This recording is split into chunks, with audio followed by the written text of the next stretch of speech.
দীর্ঘদিন পর স্বস্তি ফিরেছে চট্টগ্রামের আলুর বাজারে।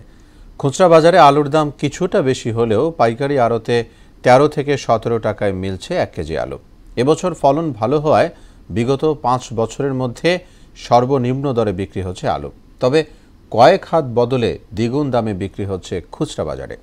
মোহাম্মদ রিয়াজউদ্দিনের প্রতিবেদন, জানাচ্ছেন বুসরাত জাহান।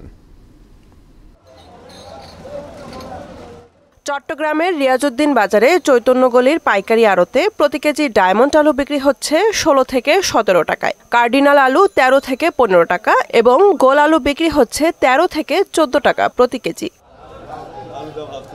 তবে কয়েক হাত বদলে নগরীর কাজীর দেউরি বাজারে প্রতি কেজি আলু বিক্রি হচ্ছে ৩০ থেকে ৫০ টাকায়। বগুড়ার আলু এটা দেশি আলু বলি আর কি, আমরা লাল আলু দেশি আলু বলি আর কি। এটা ৫০ টাকা করে কেজি। ২০০০-এরটা একটু দাম বেশি, এটা ১২০ টাকা কেজি, আর আমরা নর্মালটা ৩০ টাকা কেজি। যদিও পাড়া মহল্লার অলিগলিতে ভাসমান বিক্রেতারা প্রতি কেজি আলু ২০ থেকে ২৫ টাকায় হাঁকাচ্ছেন। যেটা ১৮-১৯ টাকা বেশি লই, ওটা মনে করেন ৪ কেজি ৪.৫ কেজি ১০০ টাকা বেশি। আমরা বাজার কমছে এই হিসাবে কম বেচতেছে আর কি।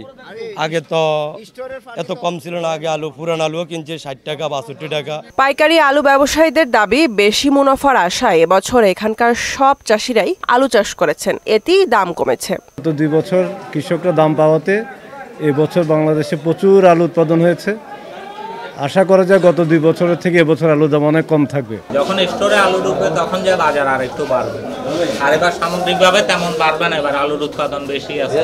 বেশি দামে আলু বিক্রি করলে মোবাইল কোর্ট পরিচালনা করে তাদেরকে শাস্তির আওতায় আনা হবে বলে জানান এই কর্মকর্তা। পতনশীল পড়লে সে লাভ করতে পারে, 30% লাভ করতে পারবে সে। খুব বেশি ডিফারেন্স গেলে কিন্তু এখানে জেলা প্রশাসনের সহায়তা আমরা কিন্তু মোবাইল কোর্ট পরিচালনা করি এবং প্রযোজ্য ক্ষেত্রে কিন্তু বিভিন্ন শাস্তির আওতায় আনা হয়। ভোক্তাদের ক্রয় ক্ষমতার মধ্যে আলুর দাম রাখতে প্রয়োজনীয় পদক্ষেপ নেবে কর্তৃপক্ষ, এমনটাই প্রত্যাশা সকলের।